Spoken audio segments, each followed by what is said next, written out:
দায়িত্ব নেয়ার পর থেকেই জনসম্মুখে নেই ইরানের নতুন সর্বোচ্চ নেতা মুজতবা খামেনি। কোনো বক্তব্য নেই ভিডিও বার্তা। আর এতেই তৈরি হয়েছে বড় প্রশ্ন, আসলে কে চালাচ্ছে ইরান?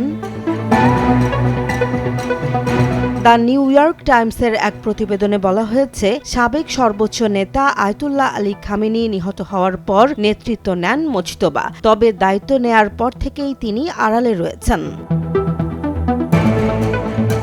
প্রতিবেদনে আরও জানা গেছে, এক হামলায় গুরুতর আহত হন মুজতবা খামেনি। তার শরীরে একাধিক অস্ত্রোপচার করা হয়েছে, একটি পায়ে 3 বার অপারেশন পর্যন্ত হয়েছে। এমনকি কৃত্রিম অঙ্গ লাগানোর প্রয়োজন হতে পারে বলেও আশঙ্কা করা হচ্ছে। এই শারীরিক অবস্থার কারণে সরাসরি রাষ্ট্র পরিচালনায় সক্রিয় থাকতে পারছেন না তিনি। ফলে ইরানের ক্ষমতার ভারসাম্যে বড় পরিবর্তন দেখা যাচ্ছে। বিশ্লেষকদের মতে এখন মূল সিদ্ধান্ত নিচ্ছে ইসলামিক রেভলিউশনারি গার্ড কর্পস বা আইআরজিসি। নিরাপত্তা, সামরিক কৌশল ও পররাষ্ট্রনীতি সবখানেই তাদের প্রভাব বাড়ছে। রাজনৈতিক পর্যবেক্ষকরা বলছেন, মুজতবা এখন মূলত তত্ত্বাবধায়ক ভূমিকা পালন করছেন।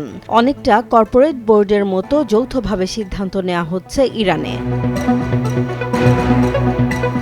এখন প্রশ্ন হলো, ইরান কি ধীরে ধীরে ধর্মীয় নেতৃত্ব থেকে সামরিক প্রভাবের দিকে ঝুঁকছে? আর মুজতবা খামেনি কি ফিরতে পারবেন সক্রিয় নেতৃত্বে?